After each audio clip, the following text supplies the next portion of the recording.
ये कहानी उस वक्त की है जब कोरिया अपनी आजादी के लिए जापान से लड़ रहा है। इसी जंग के दौरान हमें जापान में एक हॉस्पिटल के अंदर जनरल को अपने फौजियों को जल्द ही इस हॉस्पिटल को खाली करने का हुक्म देते दिखाया जाता है। यहाँ कोई सीक्रेट एक्सपेरिमेंट चल रहा है। फौरन बाद वो लेफ्टिनेंट से मीटिंग करते हुए कहती है कि यहाँ होने वाले एक्सपेरिमेंट के बारे में किसी को पता नहीं चलना चाहिए। एक्सपेरिमेंट से जुड़ा जो कुछ हम ले जा सकते हैं उसे कोरिया ले जाएंगे और बाकी सब दबा करने की तैयारी करो। इस ऑर्डर के बाद बहुत से सोल्जर्स सेफ्टी सूट पहने लाशों को ठिकाने लगाते दिखाए जाते हैं। साथ ही हॉस्पिटल में मौजूद कैदियों को धड़ाधड़ शूट करके मार दिया जाता है और कुछ सोल्जर्स ने इस हॉस्पिटल को तबाह करने के लिए यहाँ बॉम्ब लगाना शुरू कर दिए थे। जिस वक्त लैब के अंदर लेफ्टिनेंट आकर डॉक्टर से पूछते हैं कि यहाँ क्या क्या मौजूद है। डॉक्टर बताते हैं कि हमारे पास 12 सिरम और 8 नाजिन है। नाजिन इतनी छोटी क्रिएचर थी कि पानी में भी नजर नहीं आती। इन सीरम और नाजिन्स का क्या काम है ये तो हमें आगे ही पता चलेगा।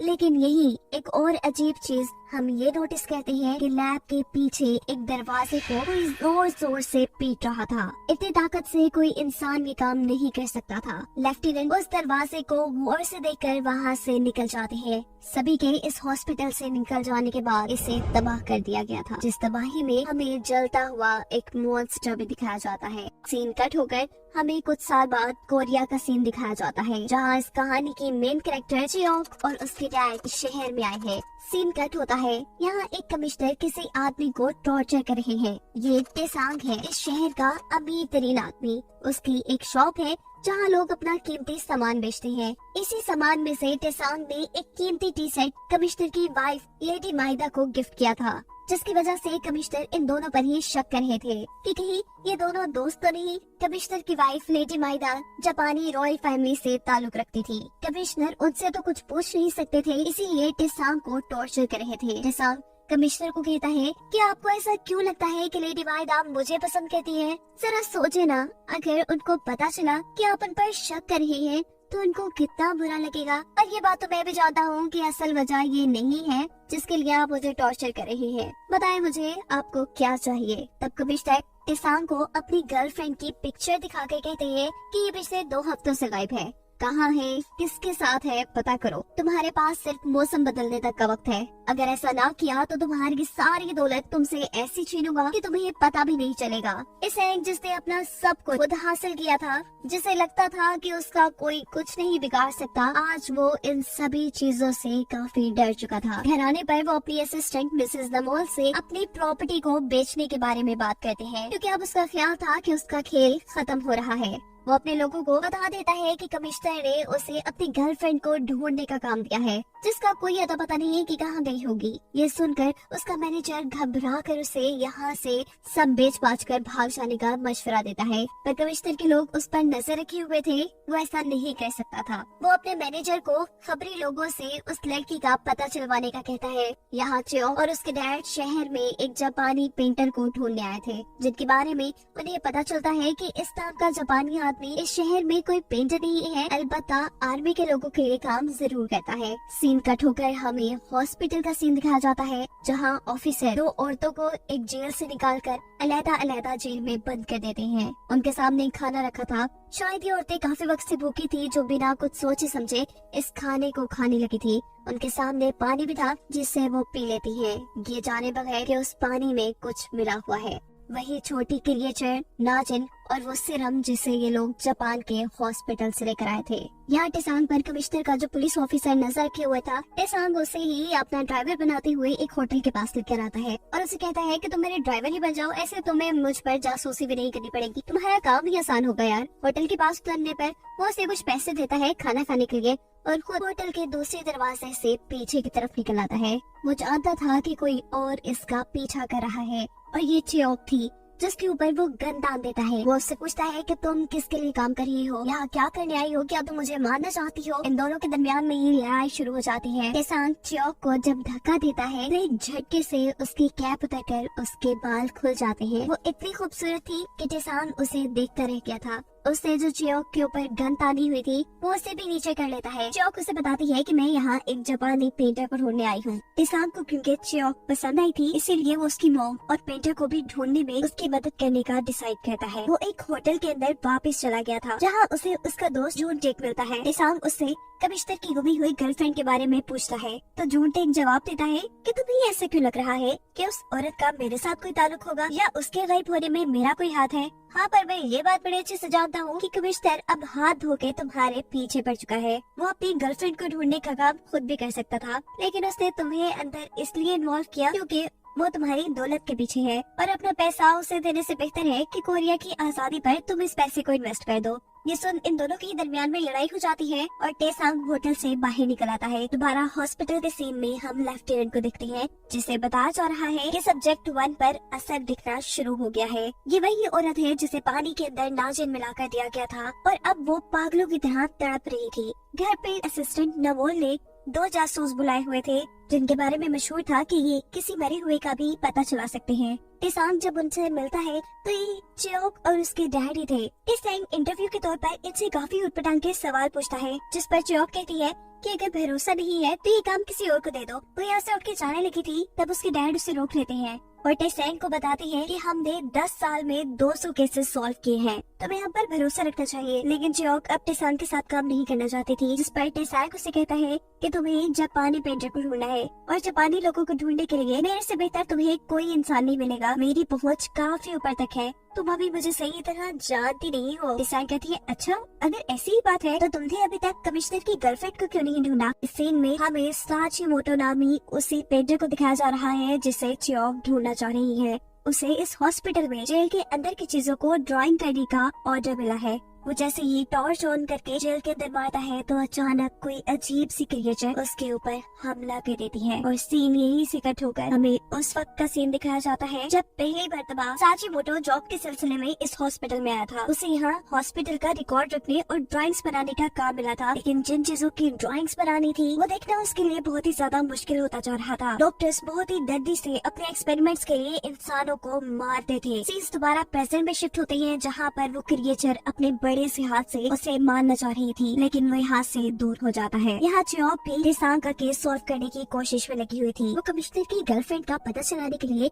कमिश्नर के घर की जासूसी करती है और देखती है कि एक लड़का कमिश्नर की वाइफ के खुफिया पैगाम कहीं और लेके जा रहा था, जिसे चियोक पकड़ लेती है। अब अगले दिन असिस्टेंट तमोल टेसांग को बताती है कि चियोक और उसके डैड को कमिश्नर की गर्लफ्रेंड के बारे में कुछ अहम बातें पता चली है। टेसांग जब उनसे मिलता है तो चियोक बताती है कि हमें उस रिक्शा का पता चल गया है जिसमें आखिरी मर्तबा कमिश्नर की गर्लफ्रेंड को देखा गया था। टेसांग भी हैरान था कि इतने जल्दी उन्होंने इस सारी मिस्ट्री का कैसे पता चलाया। तो चियोक कहती है कि तुमने कहा था ना कि शायद वो मर गई है, तो बस हमने फिर सोचा कि आखिर उसे कौन मार सकता है। अब वो कमिश्नर की गर्लफ्रेंड थी तो कमिश्नर की वाइफ से बड़ा उसका कौन दुश्मन हो सकता था। इसीलिए हमने कमिश्नर के घर और उसकी वाइफ पे नजर रखी और उसी के एक बंदे से हमें ये सारी इन्फॉर्मेशन पता चली है। उसे आखिरी मर्तबा लेडी माइदाई यानी कमिश्नर की वाइफ के घर से लेकर जियोंग सियोंग हॉस्पिटल छोड़ा गया था। मैनेजर कहता है ये कैसे हो सकता है, वहाँ तो सिर्फ जापानी लोग जा सकते हैं और एक आम सी लड़की का वहाँ जाना। जियोंग इसके जवाब में कहती है कि ये बात तो अब हॉस्पिटल जाकर ही पता चलेगी कि आखिर वो वहाँ क्या कर रही है। टेसांग कहता है कि मैं ऐसे बहुत से लोगों को जानता हूँ जो हमारी उस हॉस्पिटल में जाने में मदद कर सकते हैं। टेसांग अब अपने लॉकर में से कुछ पैसे निकाल कर अपने दोस्त जूनटेक को देता है, जो उन चंद आदमियों में से एक था जिसे जियोंग सियोंग हॉस्पिटल में जाने की इजाजत थी। वो कहता है कि इन पैसों को तुम अपनी मर्जी से इस्तेमाल करना, बस इसके बदले मुझे तुम्हारा आईडी कार्ड चाहिए। आईडी कार्ड मिलने के बाद जियोंग और उसके डैड अमीरों जैसे कपड़े पहनते हैं और एक लग्जरी गाड़ी में बैठकर जियोंग सियोंग हॉस्पिटल के लिए निकल जाते हैं। गार्ड्स को उन्होंने जूनटेक का आईडी कार्ड दिखाकर ये झूठ बोला था कि पीछे जो लड़की बैठी है वो जूनटेक की फियांसी है। ऐसे भी हॉस्पिटल में एंट्री मिल जाती है और इस चीज की खबर कमिश्नर को भी हो जाती है कि टेसांग 3 लोगों के साथ जियोंग सियोंग हॉस्पिटल के अंदर गया है। हॉस्पिटल के अंदर टेसांग एक डॉक्टर के बारे में जब रिसेप्शन से पूछता है तो पीछे प्लान के मुताबिक मैनेजर पेट में दर्द का ड्रामा करना शुरू कर देता है। यहाँ अफरा तफरी मच जाती है और सबकी नजरों से बचकर जियोंग और उसके डैड अपने काम पे लग जाते हैं। वो यहाँ रिकॉर्ड रूम में जाकर यहाँ एडमिट लोगों का पता चलाना चाह रहे थे। बुरी बात ये थी कि जियोंग को यहाँ काम करने वाला एक आदमी देख चुका था। बातों की बातों में यहाँ पता चलता है कि ये आदमी भी कोरिया की आजादी के लिए छुपके से लड़ रहा है। वो अब इनकी मदद करता है और ये लोग यहाँ से बाहर निकल जाते हैं। इनके रिकॉर्ड रूम से बाहर निकलने पर मैनेजर भी अपना दर्द का ड्रामा बंद कर देते हैं और जब ये हॉस्पिटल से निकल ही वाले थे तब अचानक हॉस्पिटल के अंदर इन्हें गोली चलने की आवाज आती है। कुछ लोग समझते हैं कि सामने आर्मी ट्रेनिंग्स हो रही है, ये गोलियां वहाँ चल रही है, पर टेसांग के मैनेजर को लग रहा था कि गोली हॉस्पिटल के अंदर चली है और सच में गोली हॉस्पिटल की लैब के अंदर सोल्जर्स ने उस अजीब सी क्रिएचर के ऊपर चलाई थी जिनको इन्होंने एक इंसान से मॉन्स्टर बनाया था। वही सिर्फ और छोटी क्रिएचर नाजिन देकर जिनके बारे में कहानी के शुरू में भी मैं बता चुकी हूँ। ये मॉन्स्टर, ये क्रिएचर बहुत ज्यादा पागल हो चुकी थी। एक जख्मी सोल्जर को वो पकड़कर जान से मार देती है। यहाँ खड़े सभी सोल्जर अब लेफ्टिनेंट के हुक्म का इंतजार कर रहे हैं कि इस खतरनाक क्रिएचर के साथ क्या किया जाए, लेकिन लेफ्टिनेंट कहते हैं कि कोई उस क्रिएचर पर गोली नहीं चलाएगा क्योंकि ये एक्सपेरिमेंट उनके लिए बहुत ही ज्यादा जरूरी था। उनकी इन्हीं बातों के दौरान जब एक सोल्जर से गलती से गोली चल जाती है तो ये क्रिएचर उसे पकड़कर अपने टेंटिकल उसके जिस्म में घुसाकर उसे मार देती है। ये देख लेफ्टिनेंट तो काफी ज्यादा खुश हो चुके थे क्योंकि उनका एक्सपेरिमेंट जो कामयाब हो चुका था वो ऐसे ही एक खतरनाक क्रिएचर बनाना चाहते थे जिनसे उनकी आर्मी स्ट्रॉन्ग हो जाए। जिनका ठोकर हमें हॉस्पिटल के अंदर ही चियोक और उसके डैड को दिखाया जाता है जो टेसांग को कह रहे हैं कि उन्हें एक रात के लिए इस हॉस्पिटल में ही रुकना है। टेसांग पूछता है कि तुम लोग करना क्या जा रहे हो। चियोक बताती है कि इस हॉस्पिटल के बेसमेंट के अंदर मिलिट्री वार्ड है। वो एक तरह की लैब है जहाँ कुछ एक्सपेरिमेंट चल रहे हैं। कोरिया के मासूम लोगों के ऊपर ये एक्सपेरिमेंट किए जाते हैं और जो लोग यहाँ आ जाते हैं वो कभी वापस नहीं जाते। मुझे लगता है कि कमिश्नर की गर्लफ्रेंड भी वही होगी। अब यहाँ सफाई करने वाला वो आदमी जिससे पहले चियोक की मदद की थी वो भी इन्हें बताता है कि मेरा भाई भी काफी साल पहले इसी हॉस्पिटल के अंदर आया था और आज तक वो वापस देखा नहीं गया। मैं भी उसे ढूंढने के लिए यहाँ आया हूँ। जिसके बाद टेसांग और उसका मैनेजर भी इस रूम से निकलते हैं, पर अफसोस उसे यहाँ का एक डॉक्टर देख लेता है। इससे पहले कि ये दोनों पकड़े जाते एक नर्स आकर इस डॉक्टर से कहती है कि ये दोनों डॉक्टर टाकाहाशी के पेशेंट है, इसीलिए यहाँ खड़े हैं। शुगर इस नर्स ने उन्हें बचा लिया था। वो उनसे कहती है जल्दी इस हॉस्पिटल से बाहर निकल जाए।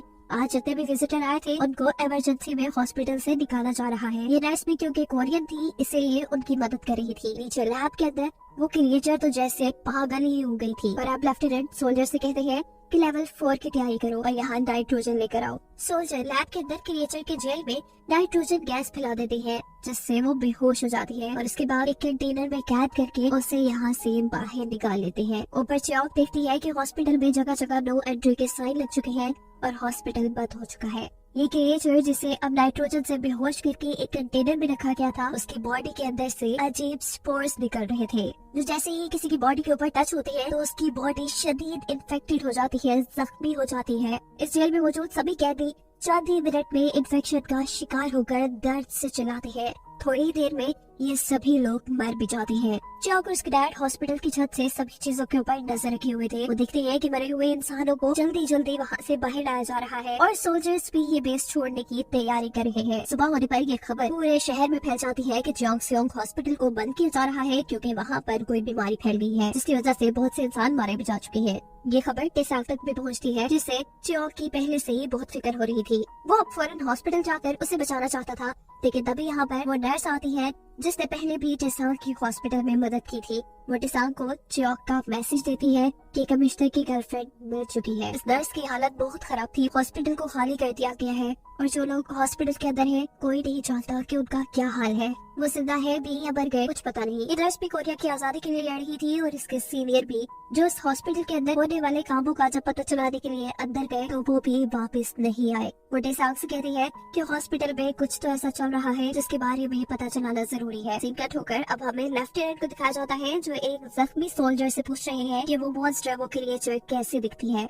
ये सुनकर वो सोल्जर डर जाता है और अब उसकी आंखों के सामने कुछ घंटे पहले का वो मंजर था जब वो क्रिएचर को एक कंटेनर में बंद करके लिफ्ट के जरिए कहीं और ले जा रहे थे। क्रिएचर का कंटेनर का दरवाजा लिफ्ट में फंस जाता है जिसकी वजह से कंटेनर में भरी नाइट्रोजन गैस बाहर निकलने लग जाती है। लिफ्ट के अंदर ही क्रिएचर को होश आ जाता है और वो अपने एड के सभी सोल्जर्स को बेदर्दी से पकड़कर मार देती है। लेफ्टिनेंट जो कि ये बात जानते थे कि कंटेनर की नाइट्रोजन गैस लीक हो रही है, उन्होंने जानबूझ के ही अपने सोल्जर्स को ये बात नहीं बताई थी। वो देखना चाहते थे कि क्रिएचर कैसा रिएक्ट करेगा। 2 सोल्जर उस लिफ्ट के अंदर अभी भी बचे हुए थे। एक सोल्जर दूसरे से कहता है कि जल्दी से दरवाजा बंद करो, लेकिन दरवाजा बंद करने से भी आवाज हो रही थी। ऐसे वो क्रिएचर एक सोल्जर को पकड़कर मार देता है और इतने में ही दूसरा सोल्जर वो दरवाजा बंद कर देता है और ये वही सोल्जर है जो बचा हुआ लेफ्टिनेंट से बातें कर रहा है। और उन्हें क्रिएचर के बारे में बता रहा है कि हम लोगों ने मिलकर एक राक्षस बनाया है, उसे खत्म कर दे, नहीं तो हम सब खत्म हो जाएंगे। इस सीन में हमें क्रिएचर को दिखाया जाता है जो अपनी बॉडी के अंदर से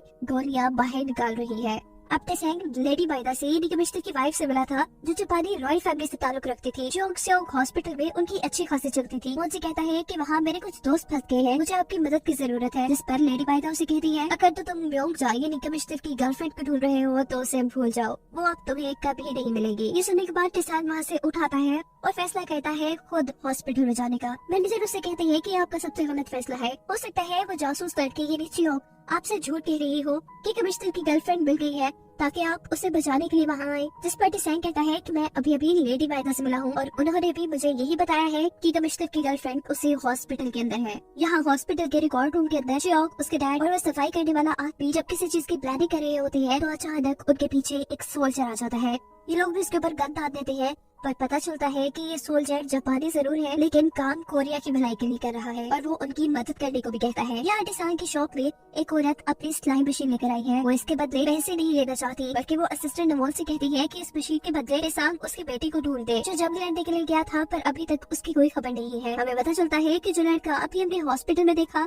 वो उसी औरत का बेटा था जो इन सबको बताता है कि जंग के दौरान जब मैं जापान गया तो वहाँ मैंने देखा कि इन लोगों ने एक पूरे हॉस्पिटल को तबाह कर दिया था और उस तबाही में एक मॉन्स्टर भी चल रहा था। यहाँ इस हॉस्पिटल के अंदर भी जापानी सोल्जर्स मासूम कोरियंस के ऊपर एक्सपेरिमेंट करते हैं और शायद जिन लोगों को आप ढूंढ रहे हैं वो भी आपको यही मिले। सीन कट होकर अब हमें हॉस्पिटल में ईडी लैब का सीन दिखाया जाता है जहाँ फाइनली एक छोटे से जेल में कमिश्नर की गर्लफ्रेंड को हम देख रहे थे। एक सोल्जर आकर उसे कहता है कि यहाँ किसी भी चीज को टच मत करना वरना तुम इन्फेक्टेड हो जाओगी। ये लड़की खुद भी चाह रही थी कि कमिश्नर उसे ढूंढे पर अभी तक उसकी खबर देने कोई नहीं आया था। यहाँ दिखाया जाता है कि उस पेंटर साचिमोटो के कमरे में एक सीनियर डॉक्टर आई है जो वहाँ मॉन्स्टर की तस्वीरें देखकर पूछती है कि ये तुमने क्या बनाया है। वो कहता है कि जो मैंने जेल के अंदर देखा। अब डॉक्टर लेफ्टिनेंट से मिलते हैं और उसे कहते हैं कि आखिर इतने लोगों की कुर्बानी के बाद इतनी मेहनत के बाद हमें क्या मिलेगा। जापान में टोक्यो के अंदर हमला हुआ है, हम जंग हार रहे हैं, इस क्रिएचर के इस्तेमाल से हम जंग का रुख बदल सकते हैं लेकिन अभी तक हम ऐसा क्यों नहीं कर रहे हैं। इस पर लेफ्टिनेंट जवाब देती है कि ये क्रिएचर ठीक मेरे पाँव के नीचे है जिसे अभी तक हम कंट्रोल नहीं कर पाए। यही दूसरी तरफ वो छोटा सोल्जर चियोंग को लैब का नक्शा बना कर देता है और बताता है कि लैब के अंदर उसने कमिश्नर की गर्लफ्रेंड को कहाँ देखा। वो अब एक वेंट के रास्ते आखिर बेसमेंट में मौजूद लैब तक पहुंच जाती है जहां जाते ही उसे जोरदार झटका लगा था। वहां कंटेनर्स के अंदर इंसानों के चेहरे, छोटे छोटे बच्चे और पता नहीं क्या क्या बंद था। जेल के अंदर बहुत सी औरतों और बच्चों को भी कैद किया गया था। दूसरी तरफ दिखाया जाता है कि टेसेंग को उसके किसी दुश्मन ने मारा था। वो जख्मी था लेकिन अभी भी हॉस्पिटल जाने की जिद कर रहा था। यहीं पर एक औरत उसके घर साचिमोटो को लेकर आती है, उस पेंटर को जो जोंगसेओंग हॉस्पिटल के अंदर काम करता था। ये दोनों आपस में मिलते हैं और इसके बाद अगले सीन में हमें दिखाया जाता है कि साचिमोटो एक रिक्शा लेकर हॉस्पिटल के गेट तक आया था। वो हॉस्पिटल के लोगों को कहता है कि मेरे पास जो सामान है वो डॉक्टर ने मंगवाया है। ऐसे उनके लिए हॉस्पिटल का दरवाजा खोल दिया जाता है। यहाँ लैब के अंदर कैद बच्चों की चियोंग मदद करती है, उन्हें जेल से बाहर निकालती है और जिस वेंट से वो यहाँ आई थी उसी वेंट में बच्चों को चढ़ा देती है ताकि बच्चे यहाँ से भाग सके। इसी दौरान यहाँ पर एक डॉक्टर भी आ चुके थे जो यहाँ चियोंग को तो नहीं देख पाते लेकिन वेंट खुली हुई देख लेते हैं। इससे पहले कि वो कंप्लेन कर देता चियोंग उसे पकड़कर उसका गला काट देती है। दिखाया जाता है साचिमोटो जिस रिक्शे को यहाँ लेकर आया था उसमें सामान नहीं बल्कि टेसेंग और उसका दोस्त जूनटेक थे। हॉस्पिटल के अंदर के दोनों उस रिकॉर्ड रूम में आती है जहाँ पर चियोंग उसे मिलने वाली थी लेकिन दूसरी तरफ चियोंग तो बच्चों को हॉस्पिटल से निकालने में लगी हुई थी। बेड का रास्ता जिस छत पे खुलता था वहाँ पर चियोंग के डैड उसका इंतजार कर रहे थे। चियोंग बेड का दरवाजा खटखटाती है लेकिन यहाँ पर तो कुछ सोल्जर्स भी आ चुके थे। सोल्जर्स ये आवाज सुन लेते हैं इससे पहले कि वो चियोंग और बच्चों को पकड़ लेते। उसके डैड उनके सामने आ जाते हैं। इसी दौरान आसमान में कुछ पटाखे भी फटते हैं जिसको देखने के बाद चियोंग के डैड सभी सोल्जर्स को मारना शुरू कर देते हैं क्योंकि ये पटाखे एक तरह का सिग्नल था टेसेंग की तरफ से कि वो यहाँ इनकी मदद को पहुँच चुका है। इससे पहले कि एक सोल्जर चियोंग के डैड को मार देता, यहाँ टेसेंग आकर उसे अपनी गोली से मार देता है। टेसेंग उससे पूछता है कि कमिश्नर की गर्लफ्रेंड कहाँ है। चियोंग उसे कहती है कि मैं उन्हें ढूंढ लूंगी, पहले तुम इन बच्चों को बाहर निकालो। ये सब लोग दोबारा रिकॉर्ड रूम के अंदर आते हैं जहाँ पर जूनटेक के साथ साथ साचिमोटो भी मौजूद था जिससे चियोंग ढूंढ रही थी। चियोंग जब इस आदमी के बारे में पूछती है तो टेसेंग उसे सच नहीं बताता और कहता है कि बस ये यहाँ इस हॉस्पिटल में काम करता है। इनमें से एक बड़ी बच्ची अपना हाथ सबको दिखाती है और बताती है कि रोज उन्हें कोई इंजेक्शन दिए जाती है और छोटे बच्चों को तो अजीब तरीकों से टॉर्चर भी किया जाता है। बहुत से बच्चे मर गए हैं। इनकी बातें सुनने के बाद टेसेंग को लगता है कि कमिश्नर की गर्लफ्रेंड के ऊपर भी ऐसे ही इनलीगल एक्सपेरिमेंट हो रहे होंगे। वो उसे बचाने के लिए आगे बढ़ता है और चियोंग से कहता है कि इन बच्चों का ठेका तुमने ही लिया हुआ है, तुम ही इन्हें संभालो। दूसरी तरफ सोल्जर्स लैब में भी पहुंच चुके थे, जहां एक डॉक्टर को चियोक ने मारा था। मरे हुए डॉक्टर और गायब बच्चों को देखकर सोल्जर समझते हैं कि बच्चे डॉक्टर को मारकर यहाँ से भाग गए होंगे। पूरे हॉस्पिटल में दोबारा अफरा तफरी मच जाती है, सब बच्चों को ढूंढने लग जाते हैं। खैर अभी लोग एक बॉक्स में बच्चों को छुपाकर हॉस्पिटल से बाहर निकालने का प्लान करते हैं, पर हॉस्पिटल से बाहर जाते हुए एक बच्ची किसी चीज को देखकर डर जाती है और जोर से चीखती है। ऐसे उनके प्लान में गड़बड़ी आ जाती है। सोल्जर्स बच्ची की आवाज सुन चुके थे, इसीलिए जगह जगह छापे मार रहे थे। यही चियोक और टेसांग साचीमोटो के कमरे में थे, जहां अजीब अजीब तस्वीरें देखकर वो डर जाती है। ये मॉन्स्टर्स की तस्वीरें थी। साचीमोटो उन्हें बताता है कि इंसानों के ऊपर एक्सपेरिमेंट करके उन्हें मॉन्स्टर्स में बदला गया है। यहाँ चियोक को साचीमोटो के बारे में भी पता चल जाता है कि ये वही पेंटर है जिसे वो ढूंढ रही है। वो साचीमोटो को अपनी मॉम की एक तस्वीर दिखाती है जो उसी ने बनाई थी और पूछती है कि आखिरी मर्तबा आपने इन्हें कहाँ देखा था, कहाँ देखकर आपने इनकी तस्वीर बनाई। सीन कट होकर हमें दिखाया जाता है कि मॉन्स्टर के ऊपर कोई एक्सपेरिमेंट की जा रही है। डॉक्टर घंटी बजाकर उसे अपने कंट्रोल में करने की कोशिश कर रही है और साथ ही उसके खाने के लिए उसके सामने कुछ इंसानों को लाया जाता है। इस मरतबा घंटी बजाने पर वो क्रिएचर बाहर आकर लोगों को खाने लग जाता है और डॉक्टर इस क्रिएचर को देखकर लेफ्टिनेंट से कहते हैं कि हमें ऐसे ही और क्रिएचर्स बनाने होंगे ताकि हम इस जंग को अच्छे तरीके से जीत सके। यहाँ साचीमोटो काफी ज्यादा सोचने के बाद चियोक से कहता है कि मैं इस औरत को नहीं जानता। ये सुन चियोक की सारी उम्मीदें टूट जाती है। साचीमोटो ही तो उसकी आखिरी उम्मीद था कि शायद उसे उसकी मॉम का पता हो। खैर अभी लोग बच्चों को बचाने का काम करते हैं। टेसैंग एक बड़े बच्चे को इन सब का लीडर बनाता है, उसे अपने कपड़े दे देता है और रिक्शा चलाकर इस हॉस्पिटल से बाहर चले जाने को कहता है। जबकि दूसरी तरफ वो सोल्जर जिसने एक बच्चे के चीखने की आवाज सुनी थी, वो आकर सभी सोल्जर्स को लेकर साचीमोटो के रूम की तरफ निकल जाता है, जहाँ रूम चेक करने पे उन्हें कोई भी नहीं मिला था। सोल्जर्स अब साचीमोटो से माफी मांगते हैं चेक करने के लिए, जबकि दूसरी तरफ बच्चे रिक्शा चलाते हुए इस हॉस्पिटल से बाहर निकल चुके थे। सोल्जर्स ने उन्हें ये सोचकर नहीं रोका था कि अगर रिक्शा हॉस्पिटल से बाहर की तरफ जा रहा है तो खतरा नहीं होगा। बच्चे पहुंच जाते हैं टेसांग के घर और वो मैनेजर को टेसांग की चिट्ठी देते हैं। ये लोग समझ गए थे कि ये बच्चे हॉस्पिटल से आए हैं। इधर आधी रात में लेडी माइदा डॉक्टर से मिलने के लिए चियोंग हॉस्पिटल पहुंचती है। डॉक्टर पूछते हैं कि इतनी रात को आप यहाँ, और लेडी माइदा बताती है कि टेसांग इस वक्त इस हॉस्पिटल के अंदर है। ये सभी लोग अभी तक रिकॉर्ड रूम में थे। आज रात इन्होंने यही रुकने का डिसाइड किया था। सुबह होने में 3 घंटे थे और ये 3 घंटे के अंदर अंदर अपना मिशन पूरा करके यहाँ से जाना चाहते थे। ये म्योंगजा यानी कमिश्नर की गर्लफ्रेंड को और यहाँ फंसे सभी लोगों को बचाना चाहते थे। काम करने वाला वो आदमी जो हमेशा से इनकी मदद कर रहा था, वो इनसे कहता है कि मेरी शिफ्ट अब खत्म हो गई है। अगर किसी ने मुझे यहाँ देख लिया तो खतरा आप लोगों के लिए बढ़ जाएगा। मैं चलता हूँ, लेकिन हाँ अगर आप लोग जेल तक पहुँच गए तो मेरे भाई का भी पता चला लीजिएगा। वो उसका नाम, उम्र और हुलिया इनको बता देता है। टेसांग चियोक और चियोक के डैड से कहता है कि आप लोग अब इस हॉस्पिटल से चले जाएं। आप लोगों का काम सिर्फ इतना ही था कि आप पता करके बताएं कि कमिश्नर की गर्लफ्रेंड कहाँ है, और वो काम आप पूरा कर चुके हैं। जिस पर चियोक कहती है कि तुमने हमारे लिए पेंटर साचीमोटो को ढूंढा है, इस लिहाज से अब हम तुम्हारी मदद करेंगे। ये लोग वेट के रास्ते दोबारा लैब के अंदर पहुँचना चाह रहे थे, लेकिन वेट के इर्द गिर्द अब सोल्जर्स थे जिन्हें ये तलवार के जरिए टेसांग मार देता है। पर दूसरे वॉच टावर से कुछ सोल्जर्स ये चीज देख चुके थे कि कोई तलवार लिए लैब की छत पे है। छत पर मरे सोल्जर्स को देखकर सिक्योरिटी अलार्म बजा दिया जाता है। यहाँ हाईलाइट हो जाता है, जबकि लैब के अंदर टेसांग अब चौंक चुका था मरे हुए इंसानों के सर और इन जार्स में छोटे छोटे बच्चों को देख के। यहाँ लेडी माइदा डॉक्टर से कह रही थी कि जिस औरत को मैंने इस हॉस्पिटल के अंदर भेजा था उसे तब तक कुछ नहीं होना चाहिए जब तक उसका बच्चा पैदा न हो जाए। लेडी माइदा के कहने पर इस लड़की को दूसरे जेल में डाल दिया जाता है और उसे बताया जाता है कि जब तक तुम्हारा बच्चा पैदा नहीं होता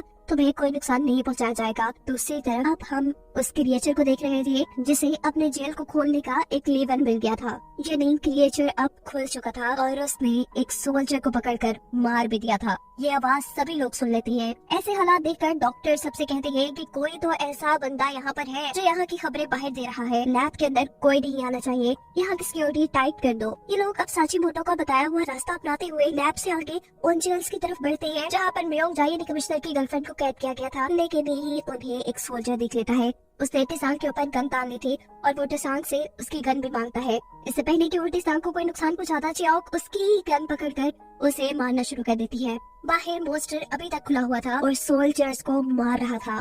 ये तीनों अब डिसाइड करते हैं कि इन्हें कमिश्नर की गर्लफ्रेंड को ढूंढने के लिए अलग-अलग हो जाना चाहिए। अलग अलग फ्लोर पे जाकर अलग अलग जेल में उसे ढूंढना चाहिए। टेसांग इस वक्त दूसरे फ्लोर पे था और जब वो आगे की तरफ बढ़ता है तो उसके सामने एक अजीब टेंटिकल के साथ लटका हुआ सोल्जर आता है। देखकर वो घबरा चुका था। चंद ही सेकंड पे उसके सामने वो बड़ी सी क्रिएचर थी। वो मॉन्स्टर अब टेसांग पे हमला करती है पर टेसांग जल्द ही नीचे झुकते हुए उस हमले से अपने आप को बचाता है और इतने में ही यहाँ पर चौक भी उसे बचाने के लिए आ जाती है। वो अपनी गन लोड करते हुए इस क्रिएचर के ऊपर हमला करती है और फिर टेसांग को लेकर यहाँ से भागती है। क्रिएचर भी लगातार उनके पीछे पीछे थी। ये लोग एक कमरे में जाकर दरवाजा बंद कर देते हैं और बात करते हैं कि शायद ये क्रिएचर यही बनाई गई होगी। गोली चलने की आवाज चौक के डैड ने भी सुनी थी। वो जब यहाँ पे पहुँचते हैं तो क्रिएचर उनके सामने थी, लेकिन उन्हें देख नहीं पा रही थी क्योंकि मुंह उसका दूसरी तरफ था। वो यहाँ पर कुछ बारूद छिड़क कर आग लगा देते हैं। आग लगने से वो मॉन्स्टर डर जाता है और चौक के डैड अपनी जान बचाकर वहाँ से निकलते हैं। जबकि दूसरी तरफ जिस कमरे के अंदर चौक और टेसांग ने अपने आप को कैद किया था,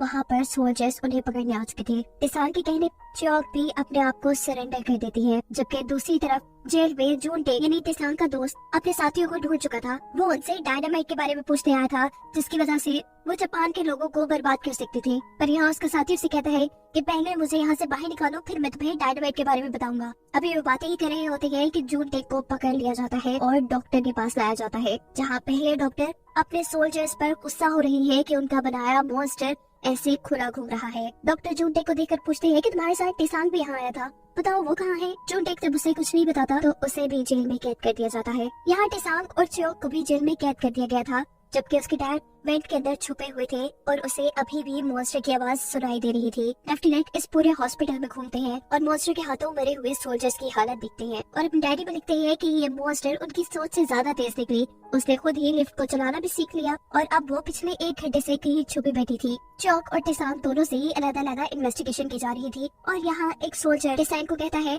कि अगर तुम्हें यहाँ से बच के जाना है तो तुम मुझे बहुत सारे पैसे, एक घर और एक दुकान खरीद कर दो। मैं जानता हूँ कि तुम ये कर सकते हो और मैं तुम्हें एक बार नहीं बचा रहा, इससे पहले भी मैं तुम्हें बचा चुका हूँ। मैं तुम्हें साची मोटो के कमरे में देख चुका था, लेकिन मैंने सोल्जर्स को नहीं बताया क्योंकि मैं तुम्हें बचाना चाह रहा। अब टेसांग उससे सवाल करता है कि पहले मुझे ये बताओ कि म्योंगजा कहाँ रखी गई है और यहाँ कैसे एक्सपेरिमेंट हो रही है और क्या यहाँ के लोगों ने उस मॉन्स्टर को बनाया है। अगर तुमने मुझे इन सारे सवालों को जवाब ना दिया तो मैं तुम्हारी बात नहीं मानूंगा। इसके बाद टेसांग को दोबारा जेल में बंद कर दिया जाता है। इस हॉस्पिटल से बाहर के सीन में हम देखते हैं कि मौसम तब्दील हो चुका है। टेसांग को जो टाइम कमिश्नर ने दिया था वो खत्म हो गया है। टेसांग के मैनेजर और असिस्टेंट बेसब्री से उसका इंतजार कर रही है, लेकिन उसका कोई अता पता नहीं। यहाँ हॉस्पिटल के अंदर डॉक्टर जूनटे के फादर को बुलाकर उसे कहते हैं कि तुम्हारे बेटे ने हद ही कर दी। एक तो वो जापान के गद्दारों में मिला हुआ है और दूसरा वो गैर कानूनी तरीके से जोंगसेंग हॉस्पिटल में घुस आया है। अगर कुछ भी गड़बड़ होती है तो तुम्हारे हाथ जितना भी कुछ है सब कुछ चला जाएगा। दूसरी तरफ जूनटे को धमकाया जा रहा था, उससे तफ्तीश की जा रही थी। ये लोग उसे कहते हैं कि हम लोग बहुत जालिम हैं,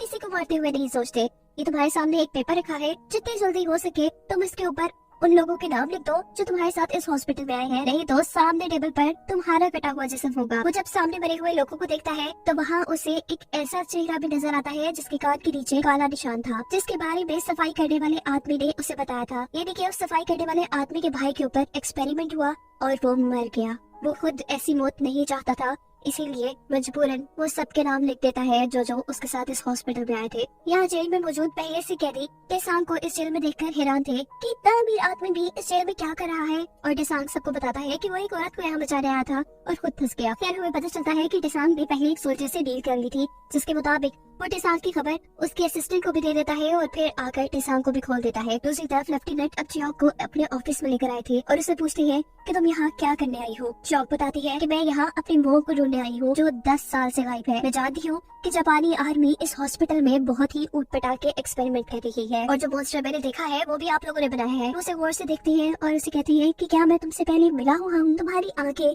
काफी जाने पहचाने लग रही है। वो उससे उसकी मॉम का नाम जब पूछती है तो समझ जाती है कि जो औरत मॉन्स्टर में बदली है वो चियोक की मॉम ही है।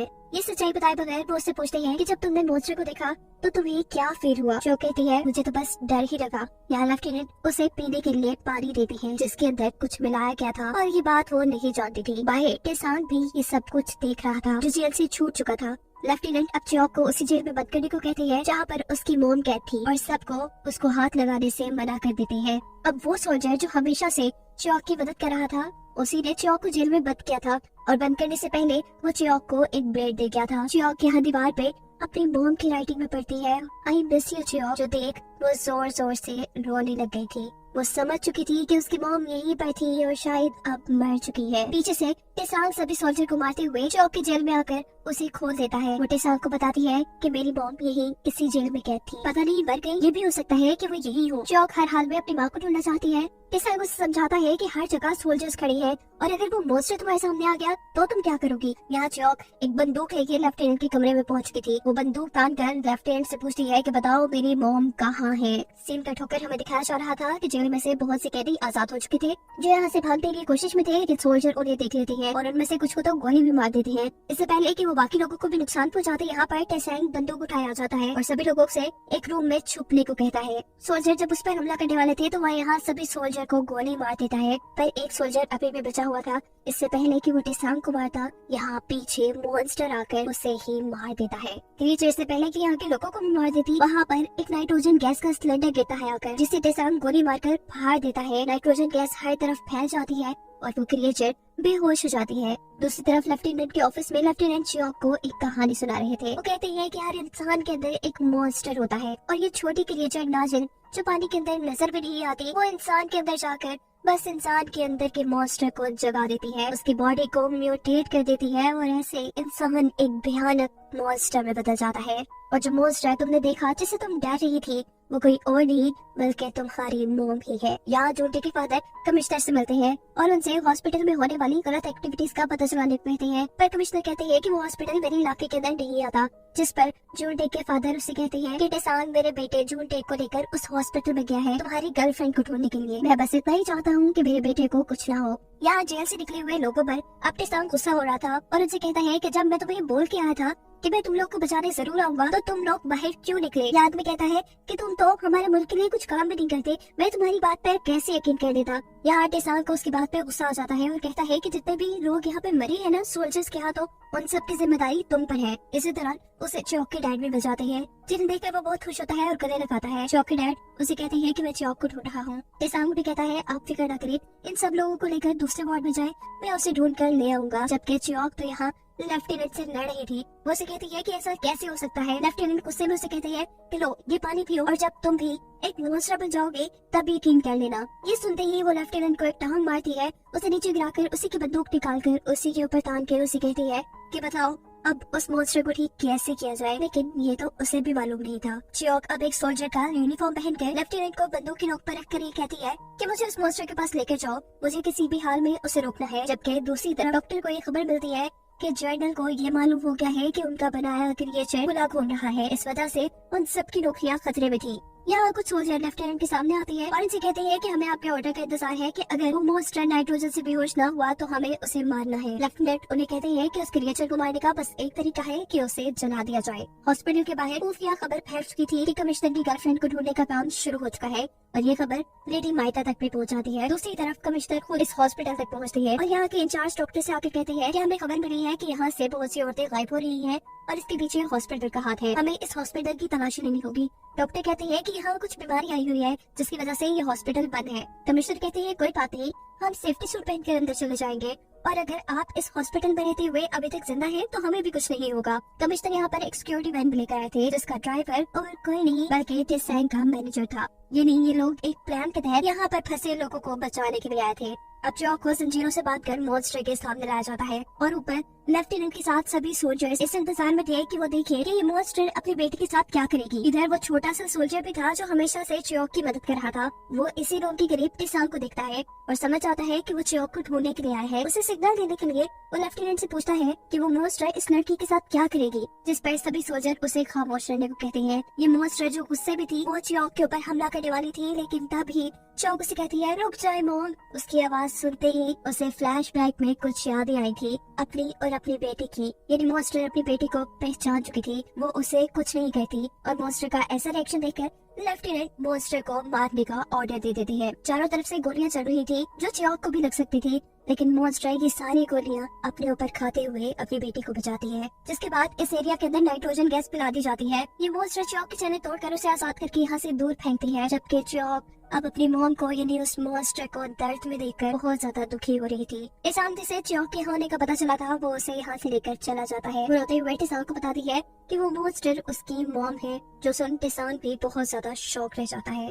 ये सब जापानी एक्सपेरिमेंट्स की वजह से हुआ था। सीन कट होकर दोबारा हमें जुनटे को दिखाया जाता है, जिसने एक पेपर में उन सभी लोगों के नाम लिख दिए हैं जो उसके साथ यहाँ आए थे। इन नामों वाले इंसानों को ढूंढने के लिए पूरे हॉस्पिटल में फौजी दौड़ने लग जाते हैं। इन लोगों को जब टेसांग और चियोक कहीं नहीं मिलती तो 2 सोल्जर मिलते हैं जिनके कपड़े उतरे हुए थे।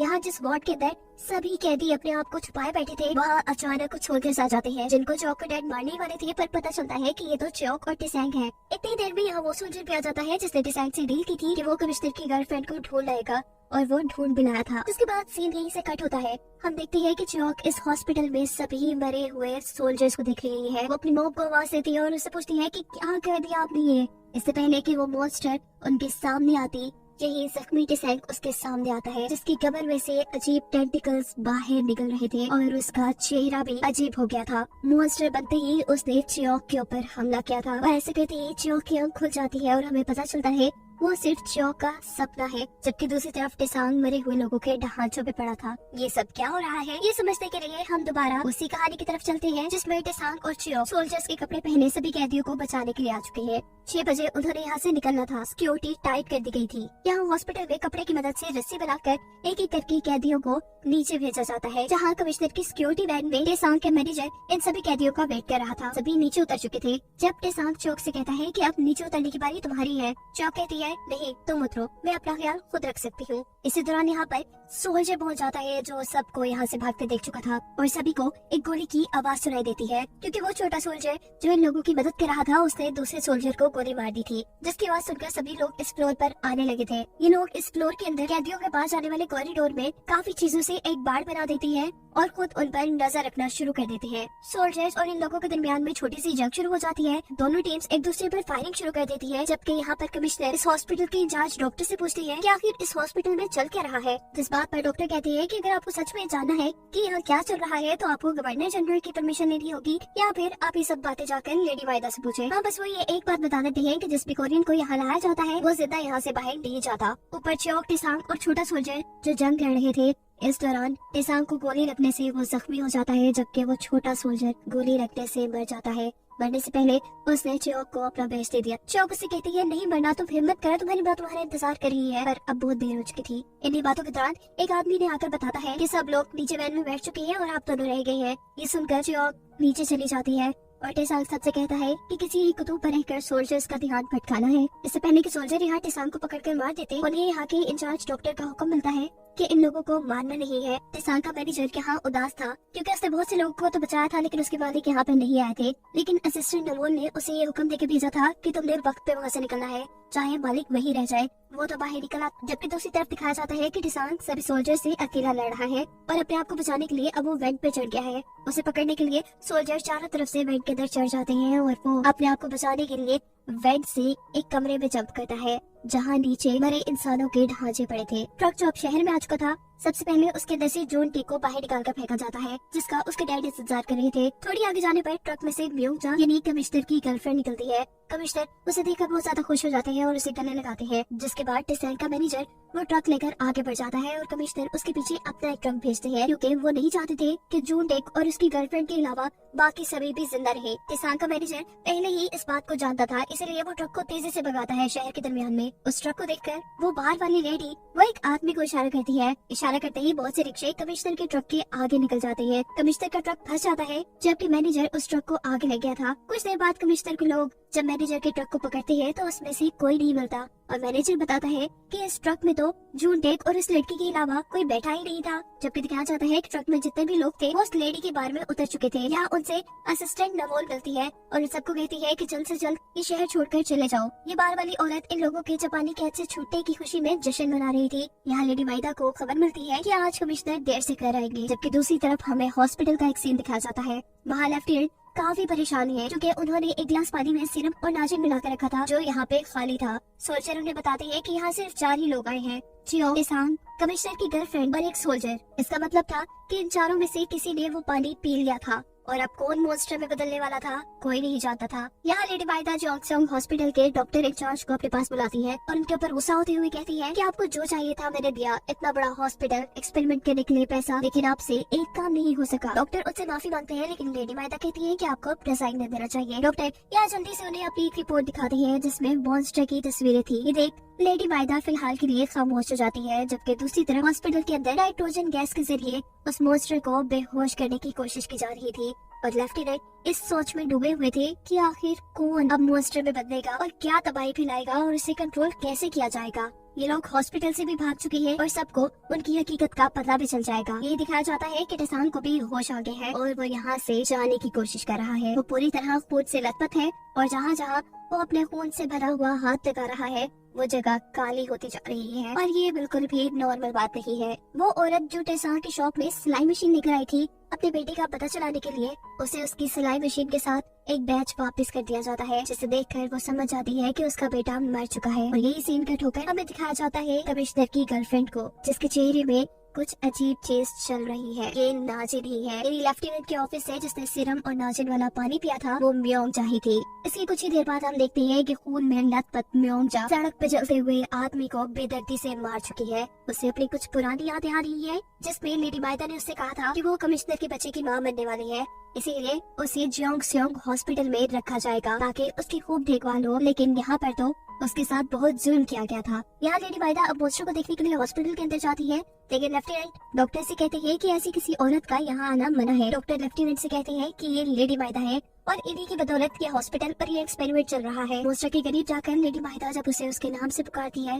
तो अचानक से वो उठकर उनके ऊपर हमला करने ही वाली थी, पर उसकी शक्ल देखकर रुक जाती है। यहाँ कमिश्नर भी जब आधी रात में उठते हैं तो उन्हें अपने साथ म्योंगजा नहीं नजर आ रही थी। यहाँ दिखाया जाता है टेसान को, जो बड़ी मुश्किल से एक ऐसे रूम में आया है जहाँ सोल्जर्स के यूनिफॉर्म थे, वो एक यूनिफॉर्म पहन लेता है और यहीं पर उसे लेडी माइदा भी नजर आती है। मौका देखते ही वो लेडी माइदा से अकेले में बात करता है और उनसे मदद करने को कहता है। लेडी माइदा उसे लेकर यहाँ से बाहर आ जाती है। गाड़ी में बैठते ही टेसान जख्मों की वजह से बेहोश का था। यहाँ चियो टेसान की दुकान के सामने बैठी उसका इंतजार कर रही थी, पर उसके डैड उसे समझाते हैं कि शायद वो अब कभी ना आए। और यहाँ वो अपने डैड को बता देती है कि उसने हॉस्पिटल के अंदर अपनी मॉम को देखा और वो मॉन्स्टर में बदल चुकी है।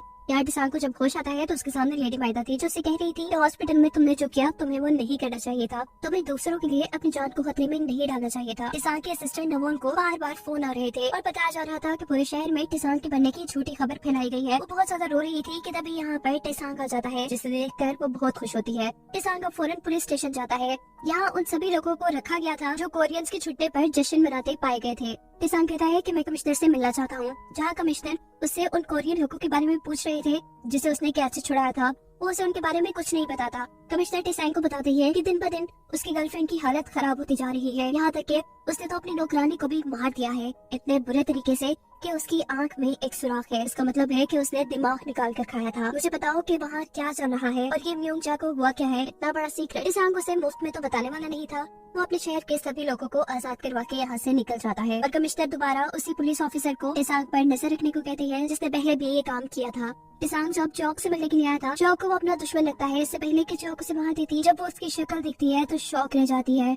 वो अब तक जिंदा था, उसकी आंखों से आंसू आ चुके थे। ये दोनों एक दूसरे को गले लगाते हैं क्योंकि अब ये दोनों ही एक दूसरे से बहुत प्यार करने लगे थे। कमिश्नर अब लेडी माइदा के पास जाते हैं और उनसे पूछते हैं कि आखिर हॉस्पिटल में क्या चल रहा है, लेकिन लेडी माइदा भी उसे कुछ भी बताने से मना कर देती है और कहती है कि इस लड़की से आपका कोई ताल्लुक है, मुझे इस चीज से कोई परवाह नहीं, लेकिन हाँ ये बात याद रखिए कि आपकी और मेरी शादी एक समझौता है। मुझे सिर्फ कोरिया आना था इसलिए मैंने आपसे शादी की और आपको एक बड़े खानदान का बैकग्राउंड चाहिए था इसलिए आपने मुझसे, पर मुझे इस चीज से मसला है कि एक छोटी औरत आपके बच्चे की मां बनने वाली है। कमिश्नर उससे कहते हैं ठीक है, मैं भी जानता हूँ कि आप यहाँ क्यों आई हैं, जिसके पीछे आप आई हैं वो किसी और से प्यार करता है। टेसान असल में चियोक से प्यार करता है। ये बात कहते ही कमिश्नर रुके नहीं थे बल्कि यहाँ से जा चुके थे, जबकि लेडी माइदा अब लेफ्टिनेंट से मिलने के लिए दोबारा हॉस्पिटल में जाती है। वो उनसे एक्सपेरिमेंट्स के बारे में पूछती है और लेफ्टिनेंट बताते हैं कि इंसानों का मॉन्स्टर में बदलना सिर्फ एक छोटी सी क्रिएचर नाजिन की वजह से हो रहा है जो उन्हें बर्फीले पहाड़ों के दरमियान में मिली। ये क्रिएचर इंसान के दिमाग में जाकर उसे कंट्रोल कर लेती है और उसे मॉन्स्टर बना देती है, बिल्कुल चियोक की मॉम जैसा, जिसके बाद वो क्रिएचर इंसानों पर हमला करके उनका दिमाग खाती है। ऐसे ही तो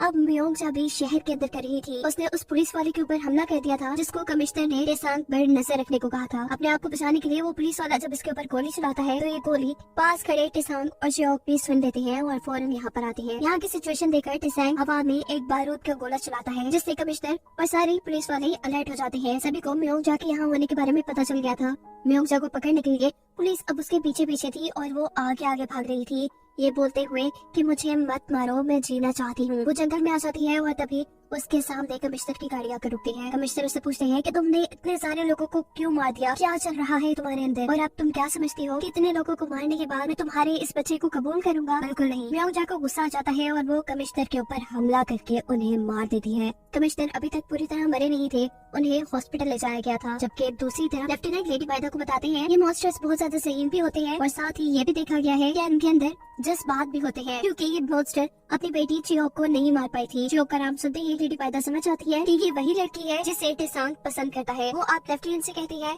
कि मैं तुम्हारी मदद करूंगी कि तुम इस हॉस्पिटल के इंचार्ज बन जाओ, साथ ही तुम अपने एक्सपेरिमेंट्स को भी जारी रखना। मेरे लिए बस तुम्हें इतना करना है कि तुम्हें इस क्रिएचर को ऐसे ट्रेन करना है कि ये हमेशा मेरी बात माने। यहाँ जियोक जब अपने घर आती है तो अपने घर पे डैड को नहीं देखती, बल्कि उन्हें वहाँ पर एक चिट्ठी मिलती है जिसमें लिखा था कि वो अपनी वाइफ से मिलने के लिए अब हॉस्पिटल में जा रही है। कि हॉस्पिटल के बाहर जियोक के डैड जाकर सबसे कहते हैं कि जिस औरत पर एक्सपेरिमेंट करके उसे मॉन्स्टर बनाया गया है वो मेरी वाइफ है। ये सुनते ही उसे लेफ्टिनेंट के सामने लाया गया था, उसे मॉन्स्टर को दिखाया जाता है और अपनी वाइफ को मॉन्स्टर बना देखकर उसे इतना गुस्सा आता है कि वो लेफ्टिनेंट पे ही हमला कर देता है। ये मॉन्स्टर बिल्कुल भी कंट्रोल में नहीं था। लेफ्टिनेंट अब अपने लोगों को हुक्म देते हैं कि यहाँ पर जियोक को लेकर आओ, जिससे देखकर ये मॉन्स्टर कंट्रोल में आए। यही हॉस्पिटल के अंदर जहाँ कमिश्नर का इलाज चल रहा था, लेडी बाइदा के कहने पर डॉक्टर उन्हें जहर का इंजेक्शन देकर मार देती है। अपने घर पर टेसांग जियोक को उस कमरे में लेकर आता है जहाँ वो लोगों का कीमती सामान रखा करता था। वो उसको एक ब्रेसलेट पहनाता है और कहता है कि अब तुम्हें कुछ नहीं होगा। जिसके बाद अगले सीन में हमें दिखाया जाता है कि कमिश्नर का फ्यूनरल हो रहा है, जिसमें जोंगसेओंग हॉस्पिटल के डॉक्टर इंचार्ज पे आए थे।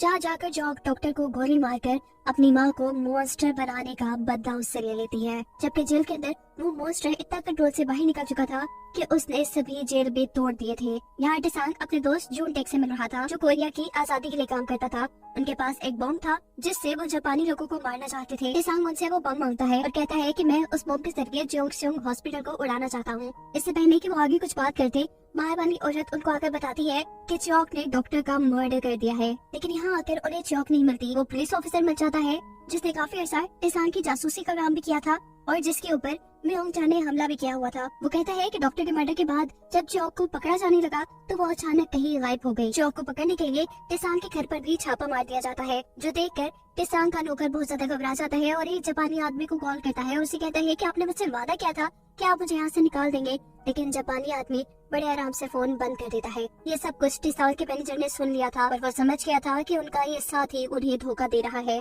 जबकि दूसरी तरफ लेफ्टिनेंट का मानना था कि वो मॉन्स्टर, वो क्रिएचर, वो की वजह से कंट्रोल से बाहर हुई है और अब उसे खाना चाहिए।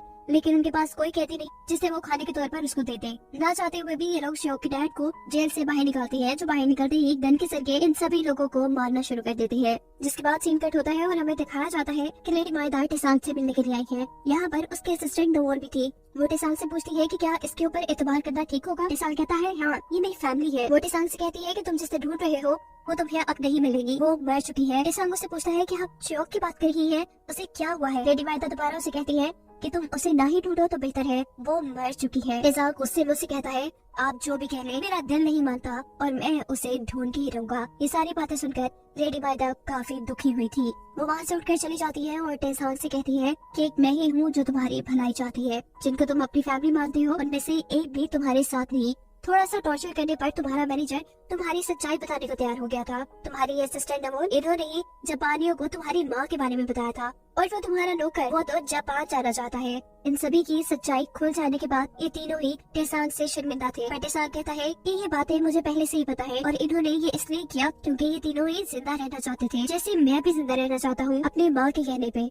असिस्टेंट नमोल ये सुन रोने लगती है और पूछती है कि आपको कब से मेरे बारे में पता चला। टेसांग कहता है उसी दिन से जब मेरे सामने आपको जेल से बाहर निकाला गया था और जब मैंने आपसे मेरी मॉम के बारे में पूछा था। असल में नमोल को भी जापानियों ने बहुत टॉर्चर किया था और ना चाहते हुए भी उसे अपने जैसे सब लोगों के बारे में उन्हें बताना पड़ा था। सीन कट होकर हमें दिखाया जाता है कि लेडी बाइदा जियोक को गिरफ्तार करवाकर जोंगसेओंग हॉस्पिटल पहुंचा चुकी थी ताकि उसे मॉन्स्टर का खाना बना दिया जाए और वो टेसांग और उसकी लाइफ से निकल जाए। यहाँ घर पर सभी लोग टेसांग से माफी मांग रहे थे और टेसांग का वो नौकर टेसांग से कहता है, आप चाहे मेरा भरोसा न करें, लेकिन मैं अभी भी आपके साथ हूँ और मैं जानता हूँ कि चियोक कहाँ है। अब टेसांग अपनी दोस्त जूनडेक से मिलता है और काफी सारे बम लेकर हॉस्पिटल की तरफ निकल जाता है। हॉस्पिटल के बाहर कोई एक रिक्शा छोड़कर चला जाता है, जिसके ध्यान में सभी सोल्जर लग जाते हैं और टेसांग मौका पाते ही हॉस्पिटल के अंदर चला जाता है। कुछ ही देर में ये रिक्शा ब्लास्ट हो चुका था, जबकि अंदर की तरफ वो मॉन्स्टर पागल हुआ सब लोगों को धड़ाधड़ मार रहा था। उसे कंट्रोल करने के लिए लेफ्टिनेंट ने गन पॉइंट पर उसकी बेटी चियोक को रखा हुआ था। चियोक के डैड के अभी तक वेट में छुपे थे। वेट में ही टेसांग भी आता है। दोनों ही एक दूसरे पे गन तानते हैं,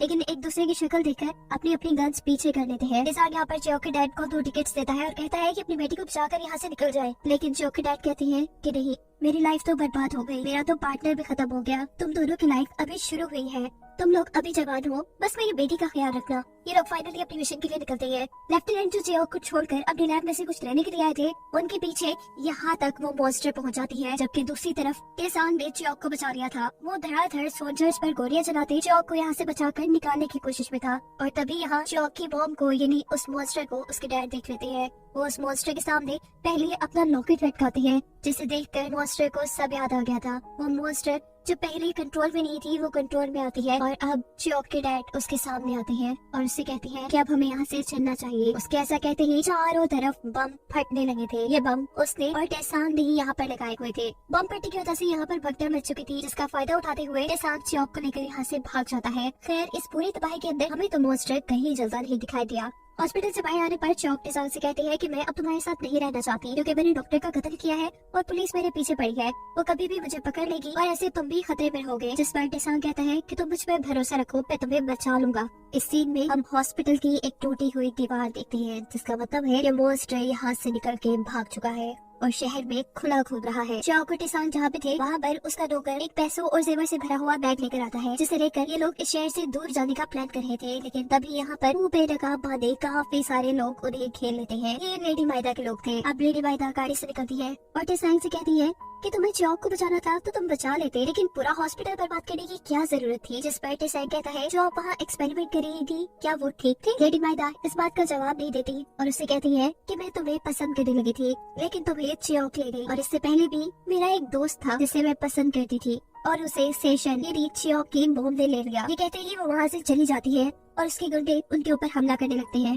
इससे पहले कि ये गुंडे इन सबको मार देते, यहाँ पर एंट्री करती है वो क्रिएचर अपनी बेटी को बचाने के लिए, और एक ही मिनट में सभी गुंडों को मार मार कर साइड पे कर देती है। इस लड़ाई में उसका एक हाथ भी कट चुका था। उसे टेसांग भी बरात में लग रहा था। इससे पहले कि वो टेसांग को भी हमला करके मार देती, उसको बचाने के लिए चियोक उसके सामने आ जाती है और अपनी मोम को कहती है कि मैं इस इंसान से प्यार करती हूँ। इस हमले की वजह से चियोक बहुत ज्यादा जख्मी हो गई थी और कुछ ही देर में मोम मर जाती है। और सुबह में दिखाया जाता है कि लेडी माइदा बहुत से लोगों के साथ एक चर्च में थी, जब उसे किसी का लेटर मिलता है और उस पे लिखा था आखिरी मुलाकात। वो पीछे मुड़ के देखती है तो वहाँ टेसांग का मैनेजर था, जिसके वहाँ से निकलते ही ये सारी जगह धमाके में उड़ चुकी थी। यहाँ तबाह हुए हॉस्पिटल का एक सीन दिखाया जा रहा था, जिसके एक रूम के अंदर कमिश्नर की गर्लफ्रेंड और लेफ्टिनेंट थे। अगले दिन बार के अंदर सभी लोग टेसांग की तारीफ कर रहे थे, क्योंकि उसने जापान के बड़े बड़े लोगों को एक ही धमाके में जोड़वा दिया था। लेकिन अब तो टेसांग समझो जैसे अपनी पुरानी जोन में वापस आ चुका था। वो कहता है कि मैं कोई पेट्रियट नहीं और ना ही मैंने मुल्क के लिए कोई काम किया है।